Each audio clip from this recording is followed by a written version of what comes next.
Next rest orange with brown combination, ఎంతోమంది అడుగుతున్న combination అనమాట. ఈరోజు రెడీ టు డిస్పాచ్కి ఉంది, కానీ కొంచెం ఫాస్ట్గా ఆర్డర్ ప్లేస్ చేసుకోవాలి. ఇదంతా జరీ వీవింగ్ లైన్ అండి.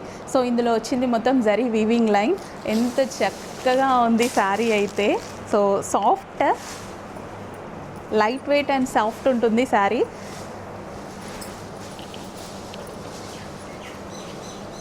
పళ్ళు దగ్గర నుంచి చూద్దాము. సో ఇది పళ్ళు. Overall sari look rest orange with chocolate brown కాంబినేషన్లో శారీస్ అయితే అద్దరిపోతున్నాయి. సో ఇప్పుడు మనకి రెడీ టు డిస్పాచ్కి ఉంది. లేట్ చేయకుండా అడ్మిన్కి వాట్సాప్ ప్లేస్ చేస్తే అవైలబిలిటీ దొరుకుతుంది. క్వాంటిటీ కూడా చాలా ఉంది. హ్యాపీగా ఆర్డర్ ప్లేస్ చేసుకోండి. నైస్, చూడండి ఎంత చక్కగా ఉందో శారీ. ఎక్సలెంట్ కదా. ఇంకెందుకు లేట్ చేస్తున్నారు మరి, కొంచెం ఫాస్ట్గా ఆర్డర్ ప్లేస్ చేసుకోండి. అవైలబిలిటీ కూడా దొరకాలి కదా. సో అవైలబుల్ అయిపోతున్నాయి అంటున్నారు కదా, అవైలబిలిటీ కూడా దొరుకుతుంది. Thank you. స్టాప్.